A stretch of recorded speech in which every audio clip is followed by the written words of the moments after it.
Hello students, welcome back to my channel. I am Surya Prakash Tamwar. Today we are read the first chapter of ninth class and the kingdom of fools. इसका first second part हमने पढ़ लिया था. आज हम इसका third part पढ़ेंगे.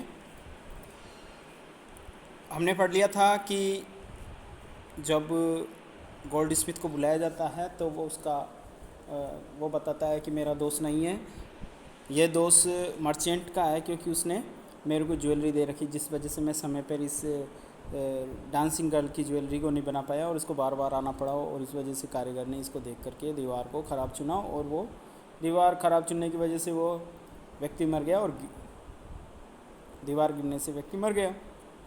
तो इस तरीके से गोल्ड स्मिथ के जब ये तर्क सुना तो सुनने के बाद में राजा ने उससे पूछा कि उस व्यक्ति का क्या नाम है.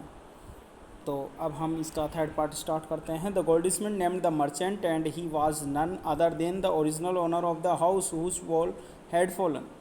गोल्ड स्मिथ ने उस मर्चेंट का नाम बता दिया और वह आदमी को दूसरा आदमी नहीं था, उसका ओरिजिनल मालिक था उस हाउस का, उस मकान का जिसकी दीवार गिरी थी. Now justice had come full circle thought the king. राजा ने सोचा अब तो न्याय मतलब दायरे में आ गया है, यानी न्याय होगा. बैक टू द मर्चेंट, उस मर्चेंट को वापस बुलाया गया. When he was rudely summoned back to the court he arrived crying. जब उसको कोर्ट में समन देकर के कोर्ट में बुलाया गया तो वह वहाँ पर चिल्लाते हुए पहुँचता है और कहता है, it wasn't me but my father who ordered the jewellery, he it's dad, I am innocent. कि ये मैं नहीं था, ये मेरे पिताजी थे जिन्होंने ज्वेलरी के लिए गोल्ड स्मिथ को ऑर्डर दिया था और वो मर गए हैं और मैं भोला हूँ, मतलब मेरा कोई इसमें कोई दोष नहीं है, इस तरीके का बोलते हैं. But the king consult is minister and ruled. किंतु जो राजा रहता है वो अपने मंत्री से कंसल्ट करता है, विचार विमर्श करता है और उसके बाद में निर्णय देते हुए वो बोलता है, it's true your father is the true murderer. ये सत्य है कि तुम्हारे पिताजी सच्चे मर्डरर है, हत्यारे हैं. इज डेड, वह मर गए हैं. But somebody must be punished in his place.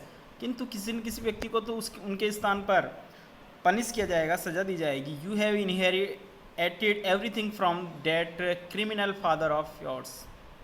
तुमको तुम्हारे जो पूर्वजों की, तुम्हारे पिताजी की जो अपराधी पिताजी है, उनकी जो भी संपत्ति है वो तुम्हारी है, तुमको उसकी उत्तराधिकारी तुम हो. His riches as well as his sins. जिस तरीके से उसकी संपत्ति तुम्हारी है उस तरीके से उनके पाप भी तुम्हारी है. I knew at once even when I first set eyes on you. राजा बोल रहा है कि मैं तो जानता था, मैं तुरंत जान गया था और तब मेरी आंखें तुम्हारे ऊपर थी, यानी कि मेरी दृष्टि तुम्हारे ऊपर थी कि तुम ही अपराधी हो. That you are at the root of this horrible crime, you must die. राजा ने कहा कि इस भयानक अपराध की जड़ तुम हो, यानी कि तुम्हारे पिताजी का जो अपराध है वो तुम्हारा अपराध है, उनकी जगह पे तुमको पनिश किया जाएगा और इस अपराध की जड़ तुम हो, इस वजह से तुमको वैसे ही मार दिया जाएगा. And he ordered a new stake to be made ready for execution. राजा ने आदेश दिया कि एक नया फांसी का फंदा बनाया जाए फांसी देने के लिए. As the servant sharpened the stake and got it ready for the final impaling of the criminal. उसके बाद में जो उसके सेवक थे राजा के, उन्होंने एक फांसी का फंदा बना लिया और इसको उस अपराधी को लटकाने के लिए तैयार कर लिया. It occurred to the minister that the rich merchant was somehow too thin to be properly executed on the stake. उसी समय पर मिनिस्टर को पता चला कि जो ये अमीर आदमी था, जो मर्चेंट था, वो इतना पतला था कि वो स्टेक में, उस फंदे में नहीं आ सकता था, मतलब फांसी में फंदे में लटकाने लायक नहीं था, वो बहुत ज़्यादा पतला था. He appealed to the king's common sense.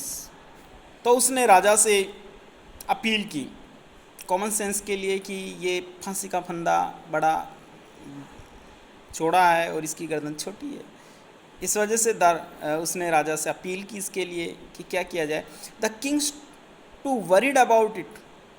राजा भी बड़ा चिंतित हो गया इसके बारे में। वॉट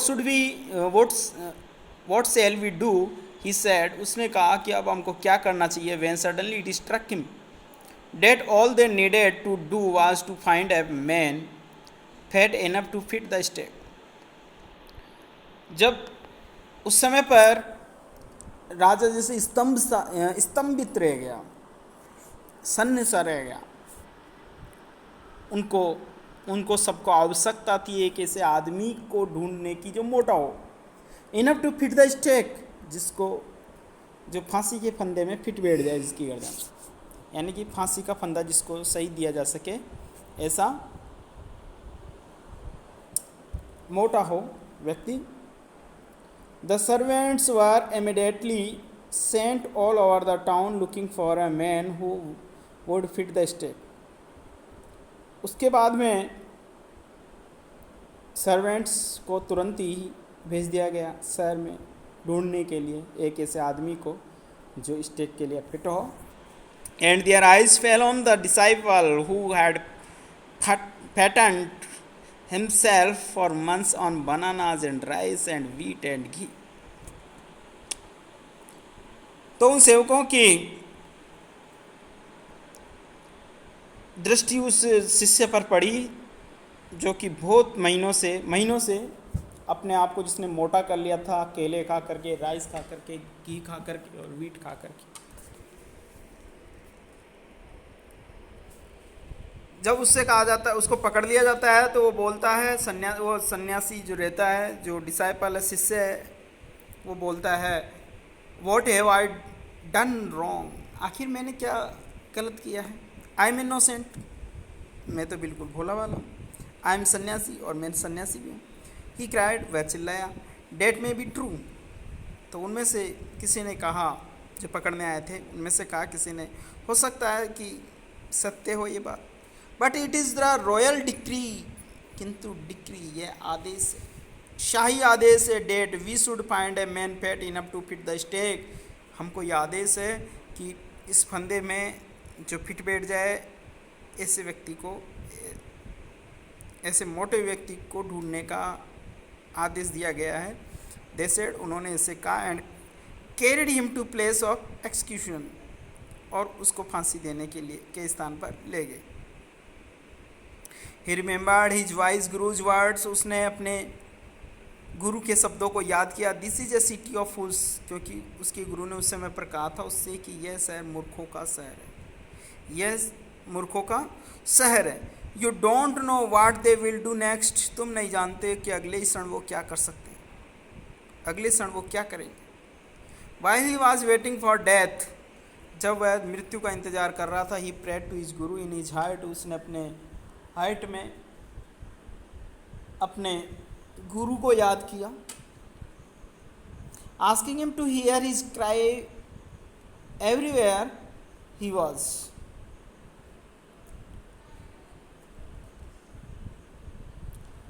और ये जब उसने अपने गुरु से प्रार्थना की कि जहाँ कहीं पर भी हो वो उसकी आवाज़ को, उसकी क्राई को सुन ले। द गुरु सा एवरीथिंग इन ए विजन, और गुरु ने उसके विजन, अपनी दृष्टि में प्रत्येक चीज़ को देख लिया था। ही हैड मैजिक पावर, क्योंकि उसके पास में एक मैजिक पावर था। He could see far and he could see the future as he could see the present and the past. उसका गुरु था, उसको दिव्य दृष्टि प्राप्त थी, इस वजह से वो, उसके पास मैजिक पावर था। वह दूर का देख सकता था, और वो फ्यूचर को भी देख सकता था, प्रेजेंट को भी देख सकता था, और पास्ट को भी देख सकता था। He arrived at once to save his disciple, अपने शिष्य को बचाने के लिए गुरु वहाँ पर आ गया। Who had got himself into such A scrap through love of food,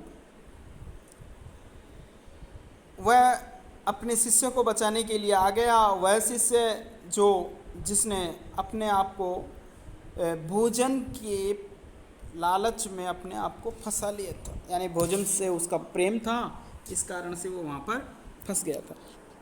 As soon as they arrived, he scolded the disciple and told him something in whisper. जैसे वह वहाँ पर पहुँचा, उसने अपने शिष्य को स्कॉल्डेड, फटकारा, और उससे कहा, अपने कान में मतलब धीरे से कुछ कहा, विस्परमेंट, बुदबुदाना यानी धीरे धीरे बोलना। Then he went to the king, और फिर वह राजा के पास में गया और एंड एड्रेस्ड हिम, और उसको संबोधित करते हुए कहा, ओ वाइजेस्ट ऑफ किंग्स, और राजाओं में सबसे बुद्धिमान, हु इज ग्रेटर, जो ग्रेटर है, जो सबसे महान है, the Guru of the disciples, उसने पूछा कि कौन महान है, द गुरु और the disciple, of course the गुरु, और जवाब मिला उस गुरु को, राजा ने कहा कि वास्तव में गुरु है, नो डाउट अबाउट इट, इसमें कोई संदेह नहीं है।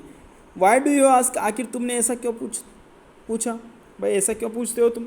Then put me the to the stake first, put my disciple to death after me, गुरु ने कहा सबसे पहले फांसी के फंदे पर मेरे को लटकाओ, उसके बाद में मेरे शिष्य को लटकाना।